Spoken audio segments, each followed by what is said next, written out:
if we can look at the benefits and like actual mental health and physical benefits that sexuality can provide, doesn't that seem like such a better alternative than taking a pill? To me, like it's a no-brainer. Yeah, this is a tough one. So, even in my field, I find other sex researchers tend to argue for the importance of pleasure. So, they're saying, like, it's terrible that we don't pay attention to women's pleasure. And they're totally right. We should.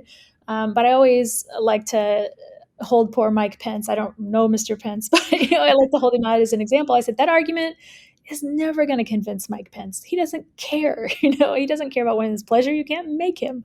Mm-hmm. But what you might make him care about is when you have an orgasm, you get this bolus of vasopressin, which is a somnolent. So, surprise, surprise, a lot of people fall asleep very easily after they have a climax. We think that's why. That seems to be why in animal models. And so, what if we could get a bunch of people off sleep aids? So Wow, we can yeah. reduce the pill taking around that. If we knew more about like what is the trajectory, you need to be in bed. Do you have to be aroused for some period before you climax? Can you just do it real quick? Like what affects the vasopressin dose? And I would so much rather know about that. How do we use this in a way to improve sex? And so I wish, improve general health. So I wish my field would kind of make that pivot. That's rather than continuing to try and like beat our head against the brick wall and say, you should care. These people are not going to be convinced by that argument. And I think we need to use these exact arguments. That is, if you let us study this, there's gold in there. So, some of what we've looked at is doing some of this orgasmic meditation work. So, orgasmic meditation, for those who don't know, like I didn't, is basically a 15-minute manual genital stroking practice. So, one person has the role of stroker, and that's all they do. Another person just receives, and that's all they do. And the person is stroking beside the clitoris, so just beside the clitoral shaft, really, really, really slow. Basically for 15 minutes. And the only goal is just to feel. So they don't actually typically have a climax. Mm-hmm. So we're looking at health benefits around that practice. And so one of the things we're seeing is like improved connection between the two people. And so that happened to be our first paper. And I said, this is so funny because I get that most people are like, no kidding, right? Like you stroke each other's genitals for 15 minutes, you feel closer to the person.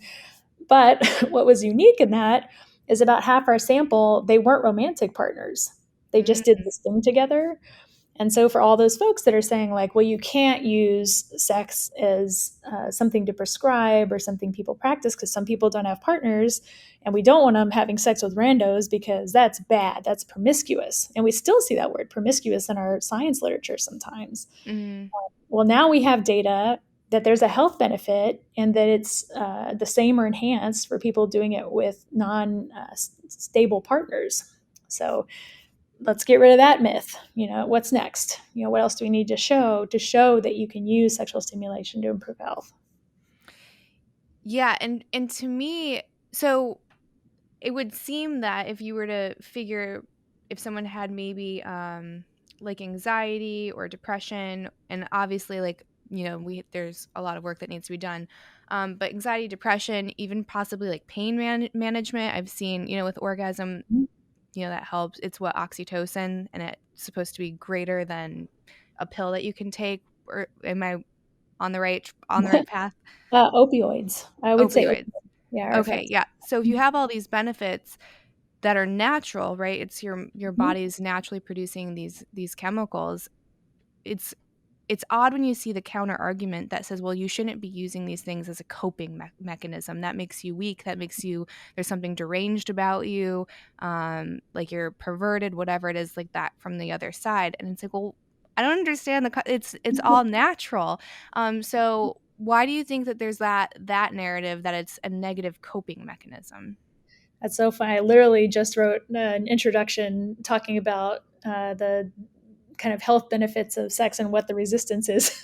so, so yeah, near and dear to my heart. This topic, I the resistance, I think, is this is a place where we still have this idea, even though in general we've gotten away from sex must be reproductive. I think we've gotten enough work that we say, okay, all right, sex can also be for pleasure. Fine. Like now even the religious groups are like, yeah, you should have a, happy wife, happy life, maybe kind of approach. Some are getting a little more friendly to like partners should have a good, pleasurable sex life, not just for procreation. That's awesome. But I think we're not there yet with respect to the health benefits. Like, people still kind of have this idea of like, you can't use sex in that way. And they'll describe it like that. It's like, um, this idea that if you use sex to improve mood, that's bad. Right. And I think that's hysterical. Like, we did a study of this, and we induced negative mood, either sad mood or anxious mood, using film induction. So this is a really common way of doing this in the lab. You show people like Sophie's Choice, where she's like having to decide which of her children she's going to send to the Nazis. I mean, just really horrible, frankly, stuff. But this is, how we do these things in the lab. So you induce a sad mood, and then you expose people or show them like a pornographic film, and look at how their mood shifts. And of course it improves, like it just does. And you ask people directly, how often do you use sexuality or sexual response and arousal to alter your responsiveness? Overwhelmingly, the majority of people report doing that. So, I mean, you're pathologizing most people if you take that stance. And so part of my argument has been, we need to, I see it, it's still all in the literature, is like, oh, you shouldn't use sex in this way. And I don't see the why either. I'm not getting the why. Tell me why you can't use it to improve mood. And so I can imagine, usually people will respond to that with specific cases. So they'll say, I knew a guy, I dated somebody once. You will always find exceptions to the rule. Okay, Mm-hmm. this is why science is not anecdotes.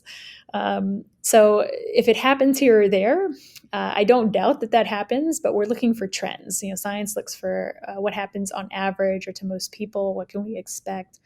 And so I think overwhelmingly, those effects seem to be positive. That is, people can use sexuality to enhance their health in a way that is stable, that doesn't, cause a backlash where they then have really low mood after the fact.